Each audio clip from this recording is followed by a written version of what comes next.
looking at the dollar index. This is a daily chart, and we've had that run down into our mean threshold of the bearish closed candle here, which is a bullish order block. I mentioned that would be our next draw on liquidity. We opened this week below that and then traded up and closed in what would be the gap and traded right up into the butt end of this down closed candle. And then we opened on this candle, traded down, and then today we opened and traded right back up in here. So far, we're finding the ability to keep price below this candle's close, which in my opinion is good. I want to see that very characteristic. I do believe the next draw on liquidity is sell side liquidity here and below here, and the volume imbalance that's nobody in the candles here. That's what we're looking for. So that's the three targets: below this low, below these relative equal lows, which is also the volume imbalance, and trading into this order block. It's the larger movement here that it's going to want to seek liquidity into, what rests right below this low here. Near term liquidity is here. Now what changes it? What removes the bearishness on the dollar index? We trade through the mean threshold on a closing basis on a daily on this candle here. Okay, so this candle on 9/11, September 11, 2019, if we trade above the midpoint of that, and we'll just do this, I'll use this line here, and that will be our marker going forward. So if it trades above this line here and closes, then we're going to make a run most likely above the equal highs. Otherwise, I'm thinking we're going to go lower. Now tomorrow, as a reminder, I don't want to get too far in this video and not bring this up. 7 a.m. New York time, we have the British pound rate announcement. So that currency is going to have its own version of what we saw today in the dollar index, which kind of was, mooted because they just left the rates unchanged. So it's not bullish, it's not bearish, it's just whatever. And we're still inside this large range. I like the fact that we went below these lows here that trendline traders would have trusted that as support. We broke it, came back up, and is that classic return back to what would be a broken trend line? I don't know. It might be, and it might not be. What I'm waiting to see is tonight in London how we set up that 7 a.m. New York Open GBP USD setup, because I want to know where the liquidity pools are resting, and we'll probably have a little bit of an earlier start than normal when I'm chit-chatting in New York. It's usually around the 7 o'clock time. It'll probably be more around the 7 o'clock in the morning. The 6 o'clock morning time when you start seeing me active on Twitter. All right, so that's the business for dollar. We're waiting to see what's going on. I just told you the parameters of what should take place and what I'm expecting, and obviously everything that would occur in those scenarios would be a reverse of what we would expect to see in euro dollar and cable. Taking us up into euro dollar now. Euro is actually very sloppy in here. I really wished it would have done a little bit more than it has. We do have a little bit of an exposed area here, and this candle's low at 111.40 still remains the next upside draw. If we pop through that, relative equal highs here, because there's really no imbalance up here. We came back into the fair value gap there, so I don't think it's necessary. So if they run above this high here, it's going to be a run here, and then we have these equal highs, which we talked about in previous recordings. I don't like this here because we didn't come down on this candle and make a lower low. We have equal lows. So does that mean we see a drop in euro dollar and a rally on cable, which would cause the euro pound to drop further? It could happen. I'd still think that our focus should be on GBP, but on this particular currency, I don't like what we have here. I don't like this structure. I don't like how it's staying in this range. It's really, really, is low probability as you can get So you really want to just be careful trading euro dollar. If you're going to be touching it at all, just do it with no leverage whatsoever in a demo. I mean that because I know something people in here want to trade with live funds when you're not ready. If you're doing anything with euro, make sure it's demo. No real money, no leverage, because I just don't like where we're at. If we would have traded lower on this candle here, if this candle made a lower low than what we have here, 109.26, versus the low here at 109.25, we were unable to go lower on this candle, which would have been better.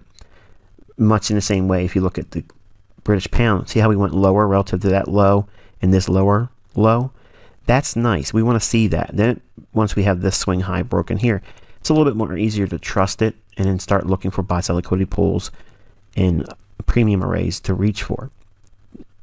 We don't have that in euro dollar. It's just equal lows. And I'm not saying or suggesting that it's going to come all the way down and take them. It can, but I don't think that's the likely scenario. I think that it's just going to go below this swing low here. And how far into this wick does it go? Could be the rejection block, but that's not a high probability scenario for me. I wouldn't want to trade that. It's not a real clear, okay, it's reaching for X and it should not go to Y. That type of scenario. Here, this is the only real interesting factor I have from a premium array. In other words, an upside target. This remains as we've indicated in the last video. So if we get there, and if I was able to take a long one, I would take 80% of the trade off there and just be content with that. In other words, that would be it for me. And then I would wait to see if we have something else that would indicate here. But as I indicated relative to cable and the price action in euro is not the currency I want to be in. And because we have an injection of volatility tomorrow at 7 a.m. New York time, it's going to provide a lot of movement, or potential movement, let's say it that way. And cable tends to move really well. And if it has news behind it, it's going to do probably a lot more than I would expect it to do. So just be real careful. Try not to spend too much time focusing on euro dollar. Keep your focus on cable. Now, we have a buy sell liquidity pool here. We have the remaining SIBI, sell side imbalance, buy side inefficiency, that would rebalance up to the low of 26.31. We're just going to call it 26.30 to be fair. And then if we trade above this candle's high, we have the small little imbalance here, and then the bearish order block that's right here at this low. So 26.64 and a half, so we'll call it 26.65, reaching up for liquidity. So that'd be an upside draw. The thing that I'm concerned about is if we have the rate announcement tomorrow at 7 a.m. for GBP and we come down, we could wick below, trade into the order block here, close the inefficiency on this one single candle. This is a BISI, fair value gap. Even though yesterday we attempted to do that very thing, come down, test an old high, but it gave us a fair value gap long entry, and we had a real nice reaction there. We're inside yesterday's range, so this is an inside day. So this candle here, its high is lower than the previous candle, and its low is higher than the previous candle, as you see here. Okay, so the high and the low is inside of the range of the previous day's high and low. This is very indicative of a large range day. That means tomorrow, whether it goes higher or lower, it's going to be a big candle, most likely. If it doesn't form tomorrow, it will absolutely form on Friday. That's usually the general rules. So what I would like to see happen is it not to come back down here, because it's already, in my opinion, done its work going into the fair value gap and showed a willingness to want to rally. We made a higher high, and now we have an inside day ahead of the rate announcement. That's classic order flow. That's normal. That's a normal thing. That's why I'm telling you to focus on GBP and not spend so much time worrying about euro dollar. Now, a large range day could see this thing shoot up into this very target here, or roll over into it on Friday. But I feel confident in my expectations tomorrow. Now, that could change. When I see London tonight, it may do something entirely different, and it may change the current market structure. But right now, I feel comfortable when I lay my head down and get up, around midnight tonight, that it will probably be what I'm hoping to see. And then I'll do what I can in London if I can. But I'm really trying to get a gauge on what they're going to be reaching for that rate announcement at 7 o'clock in the morning, tomorrow morning. And if we go through this, as I mentioned, we already said in previous recordings, we have relative equal highs in here. And then some of these fair value gaps would be targets. Now, I'm not saying that's going to be there tomorrow or Friday or even this week at all. That would be a long-term upside draw. But this week, I think that we could very easily, if the rate announcement puts the right type of injection of volatility behind it, we could easily see that get hit today, and tomorrow and into Friday. Okay, so we're expecting a very large range day. All right, so I'm going to go into a smaller time frame. I gave you some things on Twitter today, and I wanted you to study it, and I kind of want to go over that now, and then after this we'll go into a couple examples of what I traded today. Not all of them, obviously, but I did a couple mirror trades on what I was doing in that account, the one I'm running up on Twitter. And once I hit 1.5 million with that, I'm going to stop. Just want to hit that and be done with it. But let's see here, zoom in a little bit. All right, so if you look at the tweet I gave you this morning in London, I said I was interested in 24.40. Okay, so 24.40. I'm just going to put a horizontal line on. Okay. Now, what specifically is so important or interesting around that level? Okay, well, first of all, forget all of this happened. So your chart would look like basically that. Okay, so all of this price action is being supported by this one single candle. It rebalances at this candle's high. Okay, 124.43 and 7 pipettes. In normal ICT fashion, we would have a line laying right on top of that high and extending it out, expecting that BISI, which is a buy side imbalance, sell side inefficiency. All that means is it went up too fast and too far, and it's going to want to come back down and offer price going lower, where it's only offered on the upside quickly. To be an efficient market model, the market will come back down and rebalance to this price point or very close to it. The market does in fact do that. I sold short in here, added to a position, and then I was looking for 43 as a cover. To get 43, I have to trade to 40, right?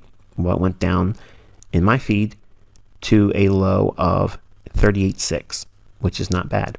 Real close to what we were looking for. Now, I want to go into this little area here and flesh out the reasons why this is an important level. So a lot of you new members are going to get something that is very, very cool.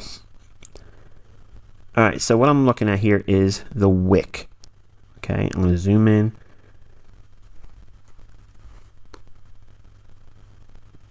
Get in here a little bit tighter. And actually, I want to do a different color because that's kind of hard for me to see. It's probably very difficult for you to see as well. That shade is enough because I want you to see the candles, not so much the big shaded area. So the candle's high, or the wick, to the close of that candle. Then we open here and we trade up.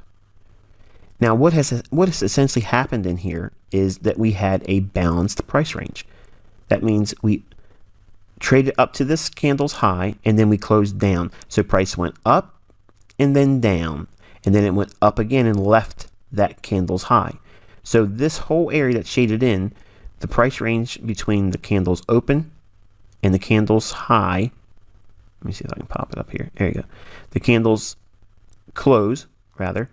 The candles close at 24.38 and 8 pipettes to the high at 24.43 and 7 pipettes. That is a balanced price range after this candle opens up and trades up and through it, through this candle's high here. So what that means is the market has efficiently delivered price between those two specific price levels.